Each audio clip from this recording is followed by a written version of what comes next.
Okay, this is a real-time POV look at the oil filter replacement for a 2018 Toyota Highlander. This is a 3.5-liter V6. There's probably many vehicles that use the same engine, so double check its spec. I'm under the vehicle now, trying to open the oil filter cap. So loosen it with a 3/8 ratchet and loosen it up like that. And you're gonna use the oil filter drain plastic that comes with the kit. This is what it looks like. I'm just gonna remove it so you can see how it looks like. So your oil filter kit from A Premium does come with this little plastic piece which you stick into there to drain the oil filter so you don't make a mess. Place pan at the bottom. There we go. Sure, it's empty. So this is a good way to save yourself a few bucks. You can do this yourself if with minimal tools, a basic wrench set and socket set, and you can do this yourself. This will be probably my third time doing it myself after we're out of warranty, so it's a great way to save yourself a few bucks. Stick that in once that metal piece is removed, and you gotta make sure you've got this 64mm oil housing remover. Make sure it's spec'd for a Toyota. You see it has 3 teeth here. There's 2 holes here on one side and 1 hole on the other side. So once that's drained out enough, I'm gonna stick that into the oil filter housing here. Separate from the kit, it is not included, but once that's drained enough, I think that's enough. You can keep that plastic piece for later. Then you gotta get this on there. It's gotta be kind of tight. And once that's on, do the same with the removal process. And you don't want to over tighten that,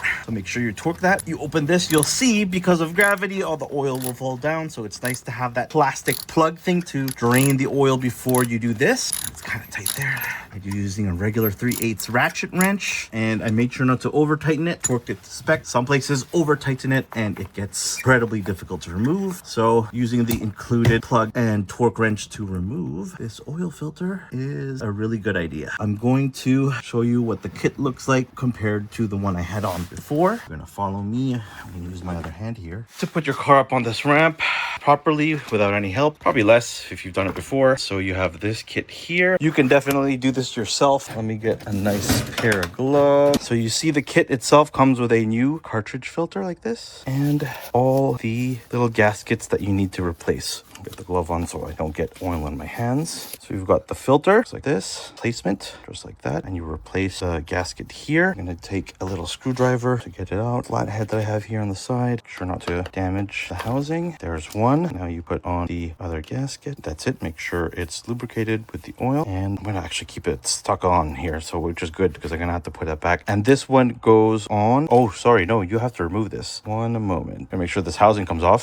Give it a couple whacks. There is a gasket right here that you need to remove, and it was, oh, I'll show you the other piece, and it was attached to the cap here. You gotta make sure that that cap is gone, that gasket is gone, and it goes right into place. It seems that one there was missing on the original. Screw this back on and reinstall. Make sure that the height actually of the filter is the same height, and this is torqued to spec. There's a spec for this one and a spec for tightening, and you're good to go. So I found the old gasket O-ring on the old, so when you drain the plug at the bottom, it pulls out the old O-ring, break the seal, and that's what you put down here bottom. This up for you. So once that is all done, you gotta make sure it's all in place. So this clicks into place. Show you again, and the new O-ring is in place there. We're gonna torque that when we get to the bottom, but once all that is done, you grab your oil filter wrench, and you want to kind of make sure there's not too much oil there. Now, some people fill this when they put it back. I'm not gonna do that. I think it gets messy, and when you start the engine, it'll flow properly. I've never had issues with that. Get that in there under the vehicle. So once you get set up under your vehicle, just wipe the extra oil down a little bit and throw your filter back on by hand. Make sure it threads properly, and then you'll want to torque this oil filter housing to 18 pound-feet and the O-ring inside the smaller one to 10 pound-feet. You don't want to over tighten it.